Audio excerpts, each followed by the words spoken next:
Hi అండి. Telangana state higher education NIT and universities collaboration గురించి తెలుసుకోవడానికి రీసెంట్గా ఒక లెటర్ పంపించారు. ఇది మీకు ఐడియా ఉంది కదండి. దాని గురించి మీకు కంప్లీట్ క్లారిటీ అనేది ఈ వీడియోలో వస్తుంది.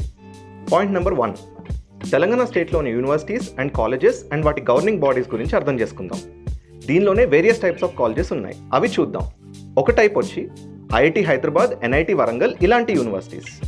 ఇంకొకటి వచ్చేసరికి deemed to be universities and అలానే JNTU, OU and affiliated colleges ఉన్నాయి, అంతే కదండి.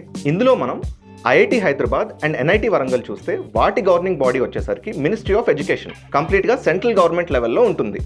డీమ్ టు బి యూనివర్సిటీస్ తీసుకున్న UGC and AICT are the governing bodies, అవి కూడా వచ్చేసి మనకి సెంట్రల్ గవర్నమెంట్ లెవెల్లోనే ఉన్నాయి. సెంట్రల్ గవర్నమెంట్ లెవెల్లో ఉండటం అంటే వాళ్ళ అప్రూవల్స్ అవ్వచ్చు, సెటప్ చేయటం అవ్వచ్చు, వాళ్ళ అడ్మిషన్స్ అవ్వచ్చు, వాళ్ళకి ఉన్న నెంబర్ ఆఫ్ సీట్స్ అవ్వచ్చు, కరికులం అవ్వచ్చు, ఫీ, ఇలా అన్ని గైడ్ లైన్స్ అన్నీ కూడా సెంట్రల్ గవర్నమెంట్ లెవెల్లోనే ఉంటాయి. State colleges JNTU, OU and affiliated colleges తీసుకుంటే they are govern by Telangana state higher education council. ఇవన్నీ స్టేట్ గవర్నమెంట్ లెవెల్లోనే ఉంటాయి. ఇప్పుడు అలానే నెక్స్ట్ వేవ్ ఎన్ఐటి తీసుకుంటే we're an education technology company who are pioneers in industry relevant upskilling in emerging technologies. We're recognised by national skill development corporation, NSDC. ఇది ఒక central government body which is under ministry of skill development and entrepreneurship. ఇది కూడా ఒక central government బాడీనే. So ఇప్పుడు తెలంగాణ స్టేట్లో మనం ఎవరితో collaborate అయ్యామని చూస్తే డీమ్ టు బి యూనివర్సిటీస్తో కొలాబరేట్ అయ్యాం, which are govern by UGC and AICTE. So ఈ రెండు కూడా ఏంటి, సెంట్రల్ గవర్నమెంట్ లెవెల్లోనే ఉన్నాయి. నెక్స్ట్ వేవ్ ఎన్ఐటి తీసుకున్నా కానీ ఎన్ఎస్డిసి రికగ్నైజ్డ్, ఇది కూడా సెంట్రల్ గవర్నమెంట్ లెవెల్లోనే ఉంది. సో ఈ రెండు కూడా సెంట్రల్ గవర్నమెంట్ లెవెల్లో ఉండటం వల్ల తెలంగాణ హైయర్ ఎడ్యుకేషన్ కౌన్సిల్ దగ్గర మన రిలేటెడ్ ఇన్ఫర్మేషన్ ఉండదు. So state higher education council వాళ్ళు NIT and deem to be universities కొలాబరేషన్కి సంబంధించి ఇన్ఫర్మేషన్ కోరుతూ ఒక లెటర్ పంపించారు. ఇప్పుడు మీకు అర్థమైంది కదండి తెలంగాణ హైయర్ ఎడ్యుకేషన్ కౌన్సిల్ దగ్గర మన రిలేటెడ్ ఇన్ఫర్మేషన్ అనేది ఎందుకు లేదు అని. ఇది పాయింట్ నెంబర్ 1. ఇక్కడ వరకు మీకు క్లారిటీ వచ్చింది కదండి. ఇప్పుడు పాయింట్ నెంబర్ 2, ఇప్పుడు ఎన్ఐటి కొలాబరేట్ అవుతున్న ప్రతి యూనివర్సిటీ విద్యా సంస్థలకి BTech engineering programmes in computer science నడపడానికి కావాల్సిన అన్ని అనుమతులు ఉన్నాయా లేవా అన్నది క్లియర్గా అండ్ స్పష్టంగా చూద్దాం. దీంట్లో స్టెప్ 1, ఫస్ట్ ఒక యూనివర్సిటీ రన్ చేయాలి అంటే యూజీసీ పర్మిషన్ అన్నది ఉండాలి. ఎన్ఐటి కొలాబరేట్ అవుతున్న ప్రతి యూనివర్సిటీకి యూజీసీ నుంచి అన్ని అనుమతులు ఉన్నాయి. మీరు డైరెక్ట్గా యూజీసీ వెబ్సైట్లోకి వెళ్ళి యూనివర్సిటీ నేమ్తో సెర్చ్ చేస్తే అన్ని అనుమతులు ఉన్నాయని మీకు కూడా క్లియర్గా తెలుస్తుంది. మీరు కూడా ఖచ్చితంగా వెళ్ళి చెక్ చేయండి. దీంట్లోనే స్టెప్ 2, ఎన్ఐటి కొలాబరేట్ అవుతున్న యూనివర్సిటీస్లో బీటెక్ ఇంజనీరింగ్ ప్రోగ్రామ్స్ రన్ చేయాలి అంటే ఏఐసిటి పర్మిషన్ ఉండాలి. అన్ని యూనివర్సిటీస్కి కూడా ఏఐసిటి పర్మిషన్స్ ఉన్నాయి. మీరు ఏఐసిటి వెబ్సైట్లోకి వెళ్ళి స్వయంగా వెరిఫై చేయండి.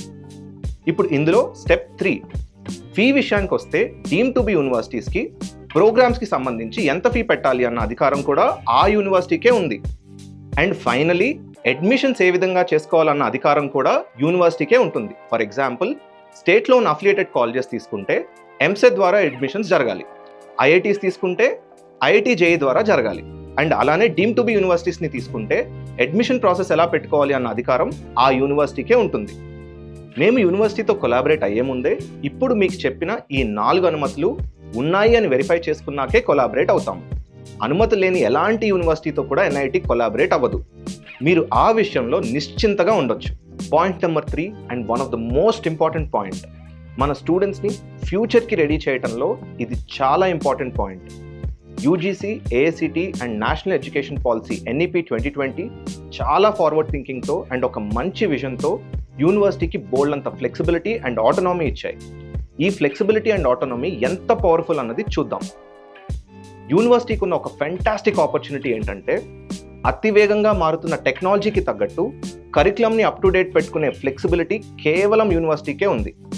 అందుకే ఎన్ఐఐటికి ఉన్న డీప్ ఇండస్ట్రీ ఎక్స్పీరియన్స్తో ఒక ఇండస్ట్రీ పార్ట్నర్గా, ఒక టెక్నాలజీ పార్ట్నర్గా, ఒక స్కిల్లింగ్ పార్ట్నర్గా, అలానే ఇన్ఫ్రాస్ట్రక్చర్ని మోడర్నైజ్ చేసి సపోర్ట్ ప్రొవైడ్ చేయడంలో కరికులం ఇన్సైట్స్ పరంగా అండ్ ఈ డైనమిక్ కరికులంని డెలివర్ చేసే ఫ్యాకల్టీ సపోర్ట్ అందించడంలో అవ్వచ్చు, స్టూడెంట్స్కి ప్లేస్మెంట్స్ అండ్ ఇంటర్న్షిప్ అవకాశాలు అందుబాటులోకి తీసుకురావడంలో అవ్వచ్చు, ఇలా ఎన్నో విధాలుగా ఎన్ఐటి కొలాబరేట్ అయిన యూనివర్సిటీస్కి సపోర్ట్ చేస్తుంది.